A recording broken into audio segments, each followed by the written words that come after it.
Imagine, for just a moment, that you are trapped in an utterly impossible situation.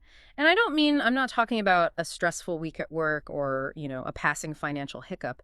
I mean a dire, terrifying reality where absolutely no human solution exists. Right. You've hit a total brick wall. Exactly. You have exhausted every single option. The experts have basically thrown up their hands. Your resources are totally depleted and the walls are closing in. If you found yourself staring down a hopeless void like that, who would you even turn to? It's a heavy thought. It really is. And let's take it a step further. If there was someone out there who actually possessed the profound, undeniable power to solve this impossible problem, would you have the courage to seek them out? And then comes the most terrifying question of all. Even if that person had the power to help you, would they actually be willing to? Man, those are incredibly heavy questions to confront right out of the gate. But they strike at the very core of human vulnerability, don't they? When you strip away all our modern safety nets, that raw desperation is a universal feeling. We all have moments where our own strength simply isn't enough. Yeah, and facing that limitation is terrifying for any of us. Well, welcome to today's deep dive. We are setting out on very specific mission today.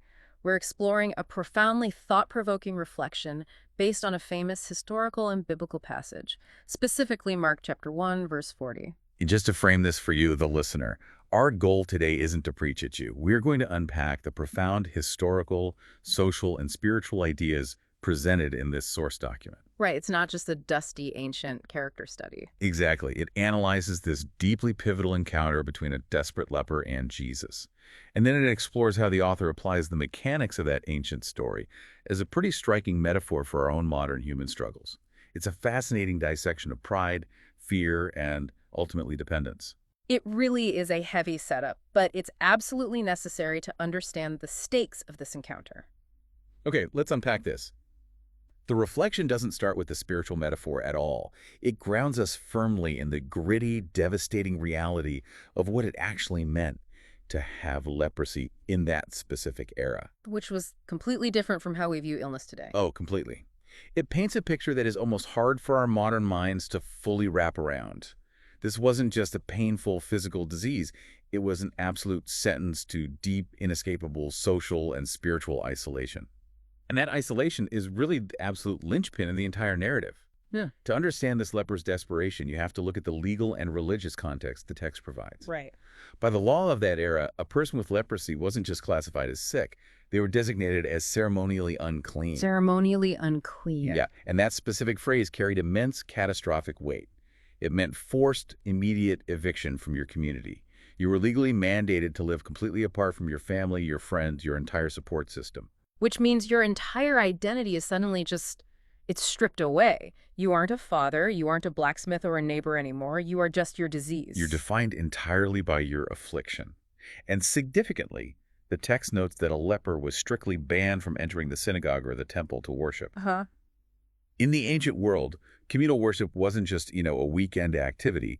It was the very center of civic, social, and spiritual life. So you're entirely cut off. Severed from the community of your people, yes. Mm. And in the eyes of the culture, severed from the presence of God. You are essentially a ghost, walking around but completely erased from the society of the living. Think about the psychological toll of that for a second. You are essentially erased from society while still breathing. And the material highlights this one detail from the historical context that just stopped me in my tracks. The warning requirement. Yes, the warning requirement. Because this person was ceremonially unclean, they weren't even allowed to suffer in silence or anonymity. The law required that if they were ever out and saw healthy people approaching, they had to verbally warn those people to stay away. They had to cry out, "Unclean, unclean." It is a devastating image of systemic humiliation. You are legally required to be the announcer of your own tragedy. Imagine walking down your street today, and every time you saw a neighbor, you had to shout a warning that you were contaminated and unworthy to be near them. I can't even fathom doing that once, let alone every single day. Right. The text notes that his life was completely defined by loneliness, rejection, and profound shame. He was his own walking warning sign, reinforcing his own exile with every breath he took. And what makes it even darker is the absolute helplessness of the experts. I mean, in our modern context, if you get a terrible diagnosis, you immediately seek out specialists, right? You look for experimental treatments, second opinions. You live for a fix. Yeah. You look for a fix. But humanly speaking, as the reflection points out, there was zero hope here. Doctors simply could not cure this disease. They had no medical recourse whatsoever. None. And the religious leaders offered no physical relief either. The source emphasizes that the priests functioned merely as public health inspectors. Just inspectors. Yeah, they could examine a person's condition, look at their skin, and declare them legally clean or unclean. But they possessed no power to actually heal the affliction. They were just administrators of the law. They could diagnose the isolation, they could enforce the exile, but they couldn't offer a cure.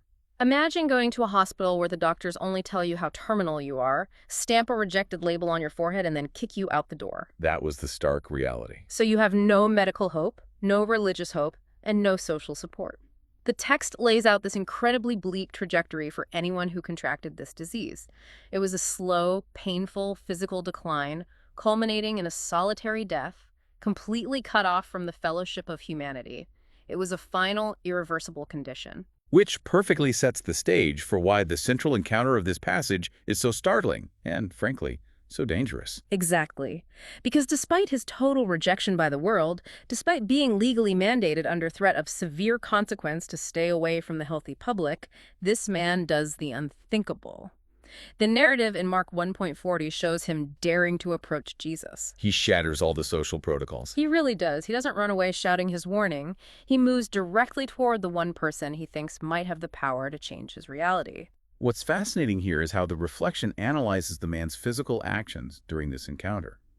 The text points out that he approached with incredible urgency and humility. He is described as begging and kneeling. Those aren't casual movements. Not at all. These actions reveal a potent mixture of utter desperation because he has literally nothing left to lose and incredible strength of faith. He is risking public outrage to get to this specific teacher. And the way he speaks is just as remarkable as the way he approaches. I want to read the exact quote from the leper as the material presents it. He falls to his knees and says, "If you are willing, you can make me clean." That phrasing feels so intensely specific. Why put so much weight on those exact words? Because that phrasing is the absolute crux of the entire analysis. Notice the clear distinction between willingness and ability. The reflection dives deep into the linguistic and theological significance of what the leper is actually saying. The leper never questions Christ's ability. He doesn't say, "if you can." Right, he doesn't doubt the power for a second. Exactly. The power of Jesus is already an absolute certainty in this man's mind. The only question lingering in the leper's mind is whether Jesus has the desire and the mercy to actually help someone so fundamentally broken. It's a profound test of compassion. Will you look at me, a person the entire world is legally obligated to look away from and choose to intervene? And the source views this statement as a massive revelation about who the leper believed Jesus to be.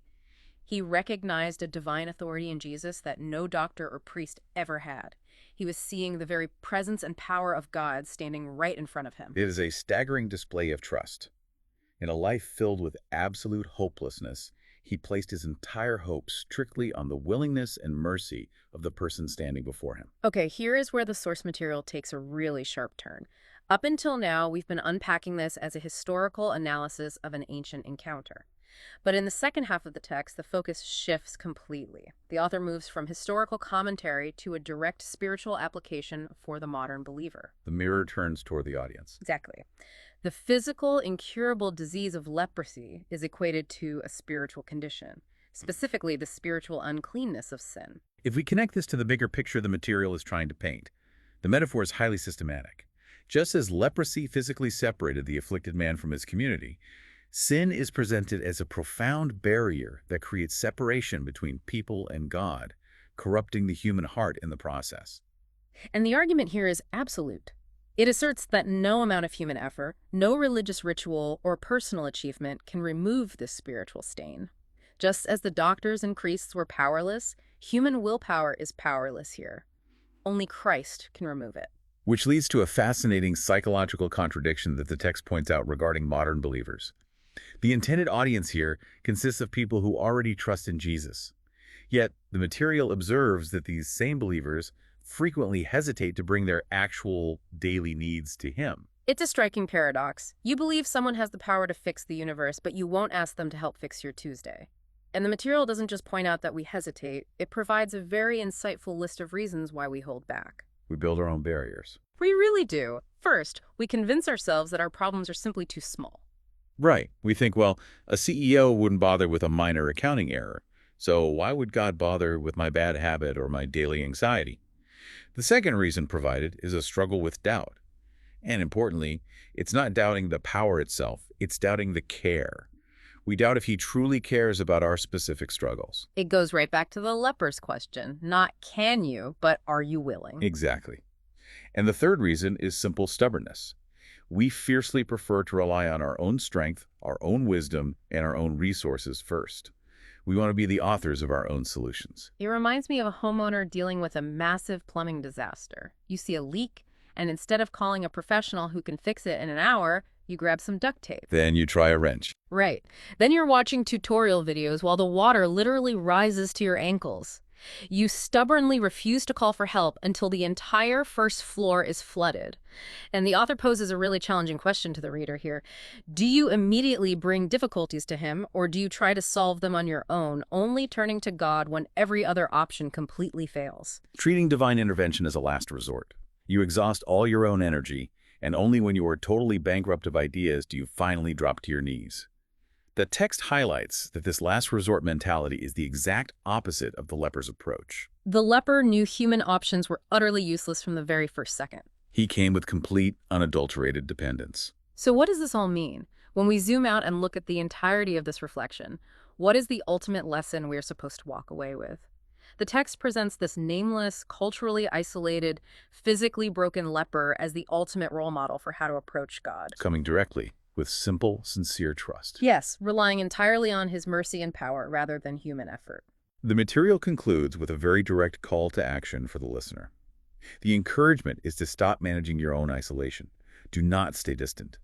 Bring your burdens, your deep weaknesses, and even the things you are most ashamed of forward with complete dependence. It asks you to stop waiting until the house is flooded to ask for the plumber. Exactly.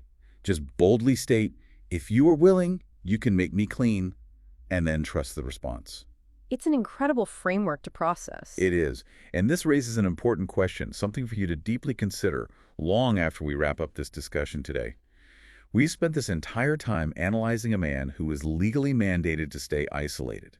He had been entirely cast out by society, yet he still found the unimaginable courage to step forward and ask for healing.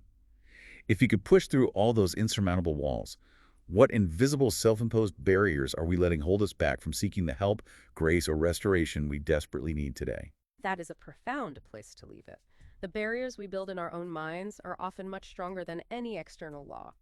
Thank you for joining us on this deep dive. Take that final question with you today, examine those invisible walls in your own life, and we will catch you next time.